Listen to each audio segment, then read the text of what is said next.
Today is Thanksgiving. And I'm going to approach this from a little bit different of an area, right? I mean, normally we just talk about, the feast and all that kind of stuff and being thankful, but that's not what we're talking about today. We're going to talk about one man.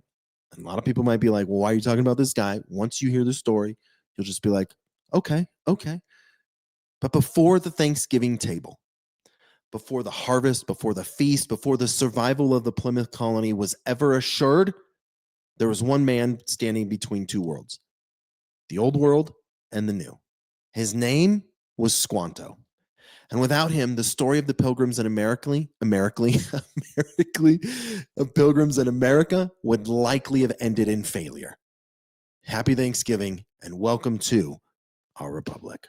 When in the course of human events, it becomes necessary for one people to dissolve the political band, sailors and airmen of the Allied Expeditionary Force.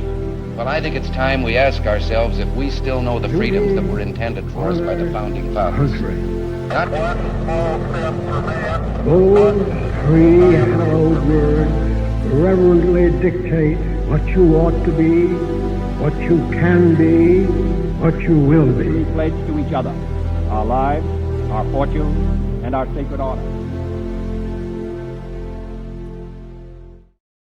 Now, a majority of what I'm going to share with you today comes from David Barton with Wall Builders, his book, The American Story. Now, I trust David Barton because the man is a historian. He's a Christian. His work isn't opinion. It's historical fact. So that's where a lot of this is going to come from. It's going to come from the book. It's reformatted to fit the feel and the vibe of the show. But let's get into the story of Thanksgiving. Squanto was a surviving member of the, I had speech, do this again, Patuxet tribe, whose land the Pilgrims were now on. When Massasoit and his men left the Pilgrims, Squanto stayed. Unexpectedly, he spoke fluent English and was well-versed in English, thinking, and customs, and adopted the Pilgrims as his own family. He showed them how to thrive in the new land, teaching them to hunt, fish, raise crops, all that stuff. And it was as if Squanto had a special assignment to keep the Pilgrims alive.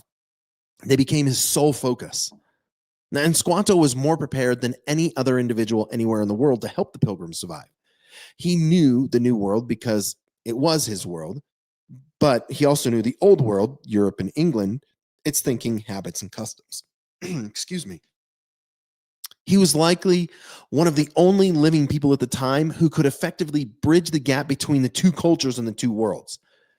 And of all the places he could have been, he was right there on the spot with the people who needed him most. And how did this happen? The backstory of Squanto is as fascinating as it is tragic. In 1614, 6 years before the Pilgrims arrived, Captain Thomas Hunt was among a group of ships exploring New England. And when others departed, Hunt remained behind and kidnapped 27 Indians, one of whom was Squanto. He was taken to Spain and sold as a slave. Now, Catholic friars had learned what was happening and intervened, purchasing Squanto and the remaining Indians. They freed them and introduced them to Christianity. And at the time, there were Catholic societies that were actively working to free slaves of all backgrounds. Now, from Spain, Squanto worked his way to England, where he remained for 5 years, thoroughly learning the English language and customs. And in 1619, he returned to New England with Captain Thomas Dermer. When Squanto arrived home, he had discovered the horrifying truth. A plague had killed his entire tribe. He was the only one left. With no people remaining, Squanto joined the neighboring Wamapoag. When the Pilgrims unexpectedly arrived the following year, Squanto saw how woefully unprepared they were for the new land, and he knew he could help the English newcomers. He had had experience. The kidnapping, the slavery, the foreign lands, language, faith, and the loss of tribe had prepared him for this exact moment. And by the providence of God, Squanto now had the exact purpose of life. He would see that the Pilgrims survive at the place where his tribe had not. With Squanto's help, Pilgrims harvested sufficient food for their second winter.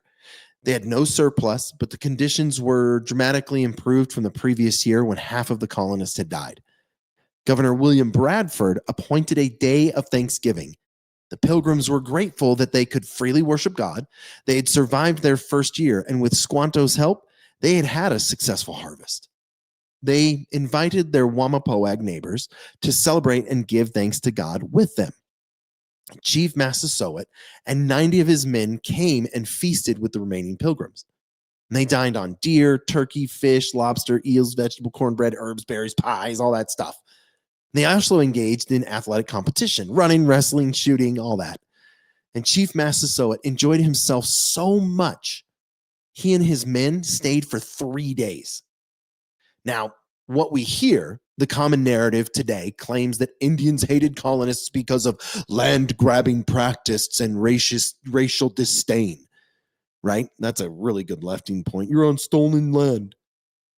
But the first Thanksgiving shows how illogical and unfounded that claim is in that moment of history. The remaining 53 Pilgrims consisted of 4 men, 14 young boys and girls, 13 infants, and only 22 adult men.